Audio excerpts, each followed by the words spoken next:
Hi everyone, this is Anil Gupta. Welcome back to Indo Pathshala. आप सबका Indo पाठशाला पर मैं स्वागत करता हूं। एसएससी सीजीएल का जो है मेंस एग्ज़ाम चल रहा है और सीएचएसएल का एग्ज़ाम भी आने वाला है। आप जानते हैं अप्रैल में जो है एमटीएस का एग्ज़ाम भी है। और नॉट ओनली एसएससी, जितने भी वनडे एग्ज़ाम्स होते हैं उन सब के लिए बहुत ही स्पेशल कंटेंट ये रहने वाला है। ठीक है, और ये प्रैक्टिस सेट है। ऐसे 2-3 प्रैक्टिस सेट मैं और लेके आऊँगा। हिंदी और इंग्लिश दोनों लैंग्वेज में रहेगा। विद पीडीएफ है। पीडीएफ आपको टेलीग्राम पे मिल जाता है, आप सब जानते हैं। तो चलिए शुरू करते हैं हमारी वीडियो। अपना पहला क्वेश्चन है, which of the following award is not related to the field of sports. यानी निम्नलिखित में से कौन सा पुरस्कार है जो खेल कूद के क्षेत्र से संबंधित नहीं है। देखिए ऑप्शन जो ए है इसका राइट आंसर है नॉर्मन बोरलॉग अवार्ड। ये नॉर्मन बोरलॉग अवार्ड जो है ये भारतीय वैज्ञानिकों को दिया जाता है। किसके क्षेत्र में? एग्रीकल्चर और इन्वायरमेंट के क्षेत्र में ये अवार्ड दिया जाता है। इसकी स्थापना जो होती है 1972 में हुई थी। और अदर जितने भी ये अवार्ड हैं जैसे अर्जुन अवार्ड है, ध्यानचंद खेल रत्न अवार्ड और द्रोणाचार्य अवार्ड, ये सारे खेल से संबंधित अवार्ड हैं। लेकिन नॉर्मन बोरलॉग जो है मैं बता चुका हूँ एग्रीकल्चर और इन्वायरमेंट के क्षेत्र में दिया जाता है। ठीक है, और नॉर्मन अर्नेस्ट बोरलॉग उनका पूरा नाम है। अमेरिकी कृषि वैज्ञानिक हैं ये। 1970 में शांति के लिए नोबेल पुरस्कार भी इन्हें मिल चुका है। ठीक है, बात करते हैं हम भारत में पहली महिला जिन्हें जो है नॉर्मन बोरलॉग अवार्ड मिला है तो अमृता पटेल हैं। 1997 में डेयरी विकास के लिए इन्हें जो है ये अवार्ड मिला था। और भारत में हरित क्रांति के प्रवर्तक या जनक माने जाते हैं तो वो एम एस स्वामीनाथन हैं। ये सारी चीज़ें आप याद रखेंगे। बढ़ते हैं नेक्स्ट क्वेश्चन की तरफ। नेक्स्ट क्वेश्चन है, Bhajan Sopori is related to which musical instrument. यानी भजन सोपारी का संबंध किस वाद्य यंत्र से है। सो ऑप्शन ए इसका राइट आंसर है, वो संतूर वादक हैं। संगीत अकादमी अवार्ड इन्हें मिला हुआ है 1986 में। पद्मश्री 1991 में मिला है और पद्म भूषण 2001 में इन्हें मिला था। The process of amendmenting the constitution was taken from the constitution of which country. संविधान में संशोधन करने की प्रक्रिया किस देश के संविधान से ली गई है। तो ऑप्शन बी इसका राइट आंसर है। संविधान में संशोधन की प्रक्रिया दक्षिण अफ्रीका से ली गई है। अनुच्छेद 368 के तहत संसद को संविधान में संशोधन करने का अधिकार प्राप्त है। ठीक है, और बात करते हैं देखिए राज्यसभा से। तो राज्यसभा के सदस्यों का जो चुनाव होता है ना वो भी दक्षिण अफ्रीका के संविधान से ही लिया गया है। ये बात आप याद रखना। अक्सर हम आर्टिकल 368 के बारे में इतना तो जानते हैं, संविधान में संशोधन की जो प्रक्रिया है ये दक्षिण अफ्रीका के संविधान से ली गई है, लेकिन हम इस चीज़ को स्किप कर जाते हैं कि राज्यसभा के जो सदस्यों का चुनाव होता है ना ये भी दक्षिण अफ्रीका के संविधान से ही लिया गया है। बढ़ते हैं नेक्स्ट क्वेश्चन की तरफ। अपना नेक्स्ट क्वेश्चन है, who has recently been awarded the UNESCO peace prize. जो हाल ही में किसे यूनेस्को ने शांति पुरस्कार से सम्मानित किया है। सो ऑप्शन बी इसका राइट आंसर है। एंजेला मर्कल जी हैं जो इनको यूनेस्को ने शांति पुरस्कार से सम्मानित किया है। क्यों किया है? क्योंकि इन्होंने जो है जो रिफ्यूज़ी थे 2015 में उनको वेलकमिंग किया था, अपने देश में शरण दी थी। उनके इस नेक कार्य के लिए इन्हें यूनेस्को ने जो है शांति पुरस्कार दिया था, एंजेला मर्केल को। आप याद रखना, करंट अफेयर्स का एक क्वेश्चन है। यूनेस्को की बात करते हैं तो यूनेस्को की फुल फॉर्म है United Nations Educational Scientific and Cultural Organization. ठीक है, इसकी स्थापना जो होती है 16 नवंबर 1945 में इसकी स्थापना हुई थी। अच्छा, भारत कब इसका सदस्य बना? तो भारत इसका सदस्य बना 1946 को। ठीक है, अध्यक्ष कौन है प्रेजेंट में? Andre Azoulay. ये सारी चीज़ें हम याद रखेंगे। चलते हैं नेक्स्ट क्वेश्चन की तरफ। नेक्स्ट है, which is the highest lake in India. Bharat की सबसे ऊंची झील कौन सी है? देखिए भारत की सबसे ऊंची जो झील है वो चोलामू झील है, सिक्किम में है ये। और नदन पार्ट है सिक्किम का, वहाँ पर ये लोकेटेड है। 18,000 फीट की ऊंचाई पर ये है। अगर मीटर में बात करें तो 5330 मीटर की ऊंचाई पर है ये सिक्किम में। ओके, चोलामू झील। और ये थी सबसे ऊंची झील। अगर बात करें हम सबसे लंबी झील की तो वेम्बनाड झील है, ये केरला में है।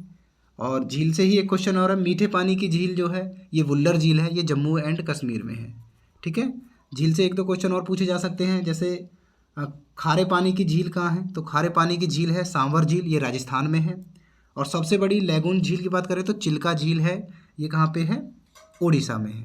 ठीक है, और एक क्वेश्चन और फ्रेम होता है, ज्वालामुखी से बनी झील का नाम बताइए। तो ज्वालामुखी से जो बनी झील है वो लोनार झील है, ये महाराष्ट्र में है। ठीक है, बढ़ते हैं नेक्स्ट क्वेश्चन की तरफ।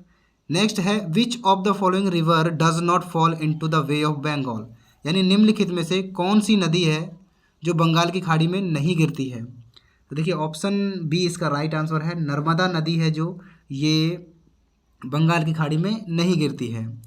ये मेजरली जो है 3 राज्यों से होकर बहती है, मध्य प्रदेश, महाराष्ट्र और गुजरात में। ठीक है, मध्य प्रदेश की जो है सबसे बड़ी नदी है ये। ठीक है, लॉन्गेस्ट रिवर भी है ये, और भारत की 5वीं सबसे बड़ी नदी है ये।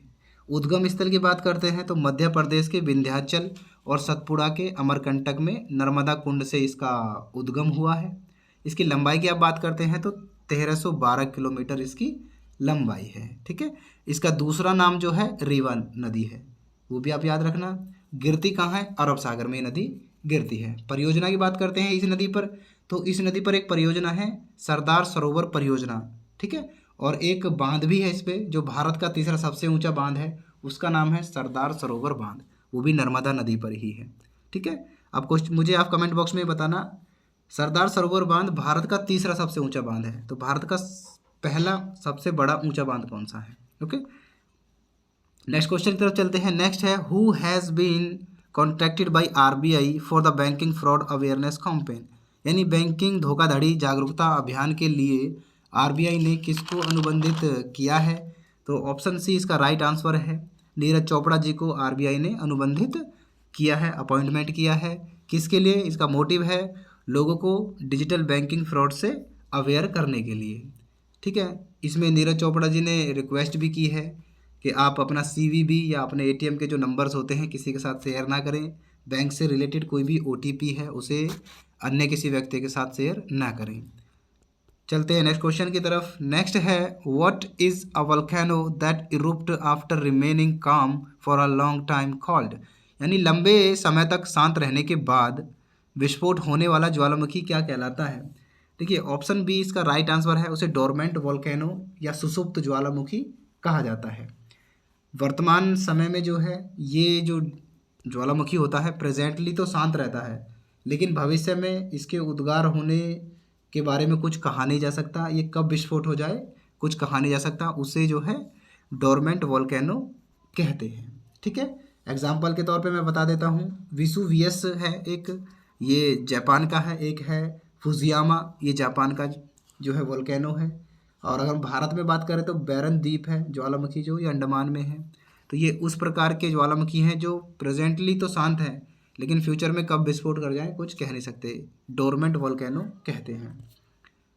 चलते हैं नेक्स्ट क्वेश्चन की तरफ। नेक्स्ट है, पृथ्वी के भू क्षेत्रफल व जल क्षेत्रफल का अनुपात कितना है। What is the ratio of land area and water area of the earth. देखिए 3:7 जो है पृथ्वी के और जल क्षेत्रफल का जो अनुपात है। अब ये अनुपात देखिए किस तरह है, पृथ्वी पर जो 71% तो वाटर है और 29% लैंड एरिया है।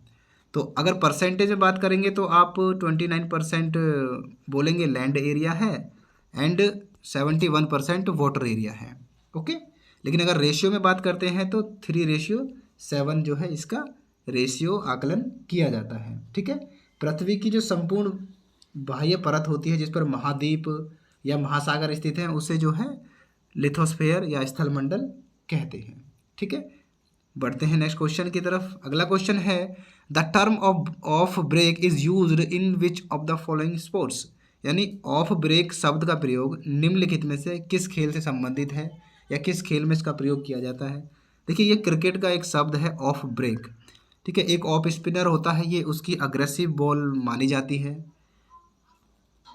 ऑफ ब्रेक बॉल उसे बोलते हैं। ठीक है, और अदर बॉल है जो क्रिकेट से संबंधित है, जैसे बॉल टेम्परिंग है, ये क्रिकेट का ही एक फेमस नाम है बॉल टेम्परिंग, इसे याद रखना। नकल बॉल ये भी क्रिकेट से संबंधित है, कैरम बॉल ये भी क्रिकेट से संबंधित है। ओके, एक गुगली होता है, गुगली बॉल या गुगली, ये भी क्रिकेट से संबंधित है। आर्म बॉल ये भी क्रिकेट से संबंधित है। ये सब क्वेश्चन पूछे जा चुके हैं। एक क्वेश्चन और भी है जो उसको बोलते हैं दूसरा। ठीक है, दूसरा भी क्रिकेट से संबंधित है। बात करते हैं हम दूसरा, देखिए ऑप्शन जो सी है हॉकी। हॉकी में दो शब्द हैं, एक होता है बुली, ये हॉकी से संबंधित है, और एक होता है पुशिन, ये भी हॉकी से संबंधित है। ठीक है। और अगर फुटबॉल से हम बात करते हैं तो फुटबॉल से एक शब्द सुना होगा आपने, राइट आउट। जो राइट आउट है ये फुटबॉल से संबंधित वर्ड है। एक वर्ड है स्टॉपर, स्टॉपर ये भी फुटबॉल से संबंधित है। ओके। और स्वीपर, एक स्वीपर शब्द है, ये भी फुटबॉल से संबंधित है। ओके। बढ़ते हैं नेक्स्ट क्वेश्चन की तरफ। नेक्स्ट क्वेश्चन है which of the following cities in the geographical epithet of the capital of cotton textile, यानी निम्नलिखित में से सूती वस्त्रों की राजधानी किस शहर का भौगोलिक उपनाम है। सो ऑप्शन डी इसका राइट आंसर है। मुंबई को जो है वस्त्रों की राजधानी या सूती वस्त्रों की राजधानी कहा जाता है। मुंबई के अन्य नाम भी हैं, जैसे सिटी ऑफ सेवन आइलैंड है, गेटवे ऑफ इंडिया, ये भी मुंबई का ही भौगोलिक नाम है, और फाइनेंशियल कैपिटल ऑफ इंडिया ये भी मुंबई का भौगोलिक उपनाम है, और कैपिटल ऑफ कॉटन टेक्सटाइल ये तो इसका नाम है ही। ठीक है। आगरा की बात करते हैं तो आगरा को पेठा नगरी कहा जाता है, प्रेम नगरी कहा जाता है, ताज नगरी कहा जाता है, ये आगरा के ही उपनाम है। और बात करते हैं अमृतसर की तो अमृतसर को गोल्डन सिटी कहा जाता है, गोल्डन सिटी। अच्छा, गोल्डन सिटी से एक चीज़ याद आई मुझे, पिंक सिटी किस शहर का भौगोलिक उपनाम है, और इलेक्ट्रॉनिक सिटी किस शहर का भौगोलिक उपनाम है, कमेंट बॉक्स में ज़रूर बताना। ओके। बात करते हैं कपूरथला की तो कपूरथला को बगीचों का शहर कहा जाता है। ओके। बढ़ते हैं नेक्स्ट क्वेश्चन की तरफ। अपना अगला क्वेश्चन है where was the Khelo India youth game started. Khelo India youth game की शुरुआत कहाँ पे हुई थी। देखिए खेलो इंडिया यूथ गेम की शुरुआत की बात कर रहे हैं, मतलब स्टार्टिंग जो हुई थी कहाँ पे हुई थी। देखिए स्टार्टिंग जो होती है इसकी 2018 में हुई थी, और पहली बार ये शुरुआत हुआ था न्यू दिल्ली में। ठीक है, आप ये याद रखेंगे। और इसमें फर्स्ट पैलेस जो था वो हरियाणा का था। 2018 की बात करता हूँ मैं। और अंडर 17 और अंडर 21 जो है दो प्रकार के इसमें खेल खेले जाते हैं। अंडर 17 में स्कूल लेवल के बच्चे पार्टिसिपेट करते हैं, और अंडर 21 में जो है कॉलेज और यूनिवर्सिटी लेवल के बच्चे इसमें पार्टिसिपेट करते हैं। हेडक्वार्टर कहाँ पे है इसका, न्यू दिल्ली में है। इस बार वर्तमान की बात करते हैं, प्रेजेंट में जो अभी 2022 में हुआ है, होने को तो ये 30 जनवरी को स्टार्ट हुआ था 2023 में ही, लेकिन इसे 22 में ही काउंट किया जाएगा। तो प्रथम स्थान में जो था ये महाराष्ट्र था, 56 गोल्ड जीते हैं इसने। इसके शुभंकर की हम बात करते हैं तो मोगली इसका शुभंकर है। ठीक है। और प्रेजेंट में जो है ये 5वां संस्करण था, ये आप इसे याद रखेंगे। ठीक है। और एक क्वेश्चन और इसमें जो पूछा जा सकता है कि ये सारे इवेंट कहाँ हुए थे, तो इसके जो इवेंट हुए थे ये भोपाल में हुए थे, एमपी में। ठीक है, आप ये याद रखेंगे एमपी। और एक जो साइकिलिंग है ना, बस ये जो है ये जरूर याद रखना, साइकिलिंग इवेंट जो था ये न्यू दिल्ली में हुआ था। ठीक है, ये सारी चीज़ें आप याद रखेंगे। हम बढ़ते हैं नेक्स्ट क्वेश्चन की तरफ। नेक्स्ट है in which ocean is the ring of fire located. Ring of fire कौन से महासागर में है। देखिए रिंग ऑफ फायर जो है ये पैसिफिक ओशन में है, यानी प्रशांत महासागर में है। ठीक है, रिंग ऑफ फायर जो है प्रशांत महासागर के बेसिन का एक क्षेत्र है। ठीक है, यहाँ पर बहुत बड़ी संख्या में ज्वालामुखी विस्फोट और भूकंप आते रहते हैं। इसका जो आकार होता है ना घोड़े की नाल के जैसे होता है, लगभग 40,000 किलोमीटर ये फैला हुआ है। आप ये कहें दुनिया के लगभग 75% एक्टिव और नॉन एक्टिव ज्वालामुखी जो है यहीं पर आते हैं। ठीक है, ये सारी चीज़ें आप याद रखेंगे। और इसमें एक ट्रिक और होती है, मैं बताता हूँ, पैसा नाम से, पैसा। इस ट्रिक से आप इनके सारे नाम याद कर सकते हैं महासागर के, जैसे पी फॉर पैसिफिक होता है, A for Atlantic, I for Indian ocean, S for southern, और ए फॉर आर्कटिक। तो इस ट्रिक को आप याद रखना, फेमस है, सब जानते हैं इस ट्रिक के बारे में, इसको याद रखना आप। ओके, चलते हैं नेक्स्ट क्वेश्चन की तरफ। नेक्स्ट क्वेश्चन है निम्नलिखित में से किस खेल के साथ निखत जरीन का संबंध है। यानी निखत जरीन किस खेल से संबंधित है। Nikhat Zareen is associated with the which of the following sports. So option D इसका राइट आंसर है। निखत जरीन जो है ये मुक्केबाज हैं, बॉक्सिंग है। बॉक्सिंग से संबंधित कुछ चीज़ें और बता देता हूँ मैं। फादर ऑफ बॉक्सिंग किसे कहा जाता है, जैक ब्रॉटन को कहा जाता है फादर ऑफ बॉक्सिंग। लड़ाकू की सहायता जो करता है, जो ये हैंड उठाता है, इसको क्या बोलते हैं, इसको कार्न मैन कहते हैं। ठीक है, बॉक्सिंग राउंड आमतौर पर कितने मिनट का होता है, 3 मिनट का होता है। ओके, निखत जरीन की इमेज आप देख पा रहे हैं। बढ़ते हैं हम नेक्स्ट क्वेश्चन की तरफ। नेक्स्ट क्वेश्चन है which Indian state launched EFIR service and A police app, यानी किस भारतीय राज्य ने EFIR सेवा और एक पुलिस ऐप लॉन्च किया है? तो ये उत्तराखंड की सरकार ने, ऑप्शन सी इसका राइट आंसर है, लॉन्च किया था। मिनिस्टर कौन है? पुष्कर सिंह धामी, इनके द्वारा इसे लॉन्च किया गया। ये किस चीज़ से रिलेटेड है? ये जो है ऑनलाइन रिपोर्ट जो है उससे संबंधित है। पुलिस के चोर के मामले में आप ऑनलाइन जो है इसके माध्यम से रिपोर्ट दर्ज करा सकते हैं। पुलिस को क्या फैसिलिटी और मिल चुकी है इसमें देखिए, जो गौरा शक्ति है, ट्रैफिक आई, पब्लिक आई, मेरी यात्रा एंड लक्ष्य नशा मुक्त उत्तराखंड, ये सब पुलिस ऐप के माध्यम से उनको मदद मिलेगी। और इसमें पुलिस की जितनी भी गतिविधियां हैं, उत्तराखंड पुलिस की बात कर रहा हूँ मैं, वो सारी इसमें दर्ज होती रहेंगी। ओके, बढ़ते हैं नेक्स्ट क्वेश्चन की तरफ। नेक्स्ट क्वेश्चन है अपना, हाल ही में रिलीज हुई the boy who wrote a constitution के लेखक कौन है? ये करंट अफेयर्स का क्वेश्चन है। Which is the author of the boy who wrote a constitution which was recently release? So option B इसका राइट आंसर है, राजेश तलवार जी द्वारा ये पुस्तक लिखी गई है। राजेश तलवार एक प्रसिद्ध नाटककार और लेखक हैं। अंबेडकर जी की जयंती थी 131वीं, तब इस बुक को उन्होंने लॉन्च किया। यह एक बाल नाटक पुस्तक है। और हम अन्य पुस्तकों की बात करते हैं राजेश तलवार जी की, तो इनकी एक पुस्तक का नाम है the vanishing of Subhash Bose, Gandhi, Ambedkar and the four legged scorpion and Aurangzeb, ये इनकी पुस्तक का नाम है। बात करते हैं अरुंधति रॉय की, तो इनकी एक फेमस बुक है इन्हें मेन बुकर भी मिला था 1997 में। उस पुस्तक का नाम है the God of small things. ठीक है। और बात करते हैं रोमिला थापर जी की, तो इनकी एक फेमस बुक है आज़ादी, इसे आप याद रखना। और एक बुक है वॉकिंग विद द कॉमरेड्स, ये दो बुक है इनकी जो बहुत ही फेमस हैं। ठीक है। बढ़ते हैं नेक्स्ट क्वेश्चन की तरफ। नेक्स्ट क्वेश्चन है which governor general abolished the सती प्रथा इन 1829, यानी किस गवर्नर जनरल ने 1829 में सती प्रथा को समाप्त कर दिया था? सो लॉर्ड विलियम बेंटिक इसका राइट आंसर है, ऑप्शन बी इसका राइट आंसर है। लॉर्ड विलियम बेंटिक ने सती प्रथा को जो है समाप्त कर दिया था। ठीक है। किसकी सहायता से किया था? राजा राम मोहन राय जी की सहायता से इन्होंने सती प्रथा को इम्पोज्ड किया था। ठीक है। और इनके कुछ सामाजिक कार्य भी हैं, जैसे सामाजिक सुधार है, सोशल रिफॉर्म, शैक्षणिक सुधार है, वित्तीय सुधार है, सरकारी सेवा में सुधार है। ये सारी जो हैं इनके शासनकाल में हुए थे जब ये गवर्नर जनरल थे। ठीक है। लॉर्ड विलियम बेंटिक आप नाम याद रखेंगे। बढ़ते हैं नेक्स्ट क्वेश्चन की तरफ। नेक्स्ट क्वेश्चन है विटामिन के का रासायनिक नाम क्या है? What is the chemical name of vitamin के?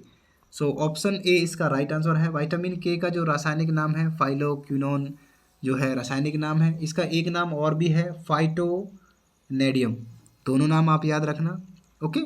इसकी खोज जो होती है ये एडवर्ड डोजी और हेनरिच डैम के द्वारा 1943 में इसकी खोज हुई थी। और इन्हें इस खोज के लिए जो है पुरस्कार भी मिला है, नोबेल प्राइज से इन्हें नवाजा गया है। दोनों का नाम आप याद रखना। अच्छा, विटामिन के जो है ब्लड क्लॉटिंग के उसमें काम आता है।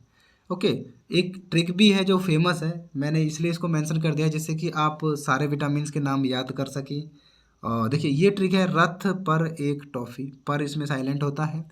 विटामिन ए जो है रेटिनॉल, आर से रा से रेटिनॉल हो जाएगा, था से थायमिन हो जाएगा। विटामिन सी एस्कॉर्बिक एसिड है।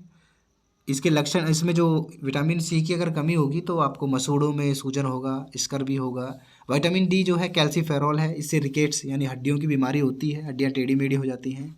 विटामिन के जो है रक्त का थक्का न बनना या नहीं बनता है, वो विटामिन के की कमी से होता है। ठीक है।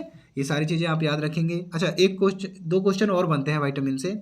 एक क्वेश्चन बनता है जल में घुलनशील विटामिन कौन कौन से हैं? तो जल में जो वाटर में घुलनशील हैं वो हैं vitamin B and vitamin C, आप याद रखना। बाकी जो भी हैं वो सब वसा में घुलनशील हैं। बाकी कौन कौन से हैं? विटामिन डी, ए, के और ई, ये सारे वसा में घुलनशील हैं। Okay. Moving to the next question. Next question है Surya Mahotsav is associated with which of the following cities, यानी सूर्य महोत्सव निम्नलिखित में से किस शहर से संबंधित है? देखिए सिटी की बात हो रही है, तो सूर्य महोत्सव जो है तिरुवनंतपुरम जो केरल की राजधानी है, केरल में ये तिरुवनंतपुरम में ये त्यौहार सूर्य महोत्सव मनाया जाता है। किसके द्वारा मनाया जाता है? फिल्म सोसाइटी और सूर्य स्टेज के द्वारा इसे आयोजित किया जाता है। प्रतिवर्ष ये आयोजित किया जाता है। यह त्यौहार केरल की राजधानी तिरुवनंतपुरम में मनाया जाता है। लगभग 100 डेज तक जो ये सेलिब्रेट किया जाता है। अच्छा, केरल से दो त्यौहार और है, याद रखना। एक है त्रिशूरपुरम, ये एक फेस्टिवल है जो केरल से संबंधित है, और एक फेस्टिवल है ओणम, ये बोट रेस से संबंधित है। ठीक है, ओणम से एक चीज़ याद रखना, ओणम 10 दिन तक चलने वाला त्यौहार है। जो इसका ओणम का फर्स्ट डे होता है, इसे क्या बोलते हैं? इसे बोलते हैं अथम। ठीक है, और 10th डे को क्या बोलते हैं? थिरुओणम। ठीक है, आप याद रखना। बढ़ते हैं नेक्स्ट क्वेश्चन की तरफ। नेक्स्ट है who was Abhijit Sen was passed away recently, यानी अब हाल ही में जो है अभिजीत सेन जी का निधन हुआ। कौन थे ये? तो ऑप्शन सी इसका राइट आंसर है। अभिजीत सेन जो है ये इकोनॉमिस्ट और योजना आयोग के सदस्य रह चुके थे। ठीक है, इनका निधन हो गया है।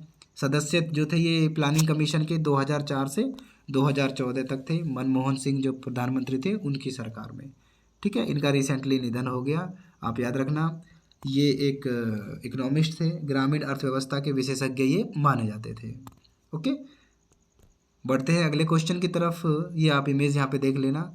नेक्स्ट क्वेश्चन की तरफ चलते हैं। नेक्स्ट है who among the following was the first women to embrace Buddhism, यानी निम्नलिखित में से बौद्ध धर्म ग्रहण करने वाली पहली महिला कौन थी?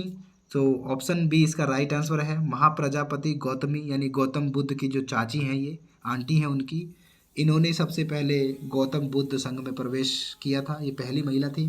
गौतम बुद्ध की बात करते हैं तो इनका जो जन्म हुआ था 563 BC में हुआ है, कपिल वस्तु के पास लुम्बिनी में। ठीक है, फर्स्ट सरमन की बात करते हैं तो सारनाथ में है। ठीक है, पहला उपदेश इनका। घर त्याग की घटना को महाविनिष्करण की घटना कहा जाता है, ये बौद्ध धर्म से संबंधित है। और क्वेश्चन फ्रेम होता है गौतम जो है इनके गुरु का नाम क्या था? तो गौतम बुद्ध के गुरु का नाम था आलार कलाम। ओके, ये सब आप याद रखेंगे। चलते हैं नेक्स्ट क्वेश्चन की तरफ। नेक्स्ट क्वेश्चन है which of the following is the Rovers Cup associated, यानी निम्नलिखित में से रोवर्स कप किस खेल से संबंधित है? सो ऑप्शन सी इसका राइट आंसर है। रोवर्स कप जो है फुटबॉल से संबंधित है। ठीक है, इसकी जो शुरुआत हुई थी वो 1891 यानी 1891 में ब्रिटिश फुटबॉल लवर्स के द्वारा इसकी शुरुआत होती है। फुटबॉल से संबंधित कुछ कप और हैं, एक मर्डेका कप है, संतोष कप, डूरंड कप और सुब्रतो कप। ये सारे कप जो हैं ये फुटबॉल से संबंधित हैं। ठीक है, एक कप और है संतोष कप से, आप याद रखना। एक कप है आशुतोष कप, ये भी फुटबॉल से ही संबंधित है। तो संतोष और आशुतोष एक जैसे नाम है, तो याद रखना दोनों ही फुटबॉल से संबंधित हैं। बढ़ते हैं नेक्स्ट क्वेश्चन की तरफ। नेक्स्ट क्वेश्चन है टेलीविज़न का आविष्कार किसने किया था? Who invented television? तो देखिए ऑप्शन इसका जो डी है राइट आंसर है J.L. बेयर्ड। J.L. बेयर्ड का पूरा नाम था जॉन लागी बेयर्ड। ठीक है, फादर ऑफ टेलीविज़न इन्हें कहा जाता है। आविष्कार कब किया था? 1925 में इन्होंने आविष्कार किया है।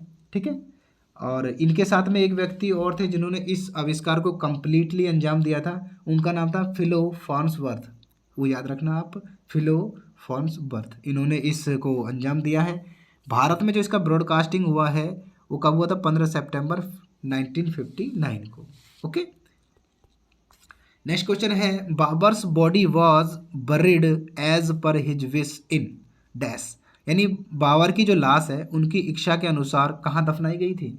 देखिए बाबर की जो लाश है ये पहले जो है आगरा में दफनाई गई थी, लेकिन उनकी इच्छा थी कि उनकी जो डेड बॉडी है उसको काबुल में दफनाया जाए। ठीक है, तो बाबर की मृत्यु के बाद पहले उन्हें आगरा में दफनाया गया, लेकिन बाबर की इच्छा जो थी वो काबुल में दफनाने की। तो ये विश किन्होंने पूरी की थी? ये विश की थी शेरशाह सूरी ने। आप ये याद रखना, शेरशाह सूरी ने उनकी इस कामना को पूर्ण किया था। ठीक है, बाग का नाम क्या है? बाग का नाम है बाग ए बाबर। आप याद रखना, बाग ए बाबर, ये उस बाग का नाम है जहाँ पर इनकी जो है कब्र है। और उस जो बाग है उसको एक नाम और भी कहते हैं मुगल बाबर का मकबरा। ठीक है, याद रखना। चलते हैं नेक्स्ट क्वेश्चन की तरफ। नेक्स्ट क्वेश्चन है हड़प्पा सभ्यता के निम्न में से असंगत को निकालिए। ठीक है, देखिए असंगत बोले तो ऑड वन है इनमें से। कालीबंगा ये भी सब ये है तो हड़प्पा सभ्यता से संबंधित नाम है। देखिए लोथल है, सतकोडदा है और मोहनजोदाड़ो है।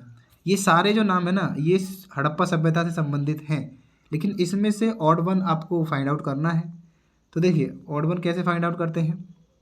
ऑप्शन जो डी है ना मोहनजोदाड़ो या मोहनजोदड़ो, ये फिलहाल कहाँ पे है, ये वर्तमान में है पाकिस्तान में। पाकिस्तान में कहाँ है, लरकाना ज़िले में। ठीक है, पाकिस्तान के सिंध प्रांत में है, लरकाना ज़िले में है। लेकिन अदर जो है जैसे कालीबंगा है, लोथल है, सरकोतला है, ये सारे इंडिया में है। कालीबंगा राजस्थान में है, लोथल गुजरात में है और सुतकोटदा जो ये भी गुजरात में है। ठीक है, लेकिन ये मोहनजोदड़ो जो है ये पाकिस्तान में है। तो ऑड वन कौन सा हो गया, मोहनजोदड़ो। ठीक है, नेक्स्ट क्वेश्चन ये आपके लिए है, question for you. Who is the author of the book, कौन सी है, the boy who wrote a constitution. ठीक है, इस पुस्तक के लेखक कौन है, अरुंधति रॉय, राजेश तलवार, रोमिला थापर, अर्जुन देव। कमेंट बॉक्स में इस क्वेश्चन का आप आंसर देंगे।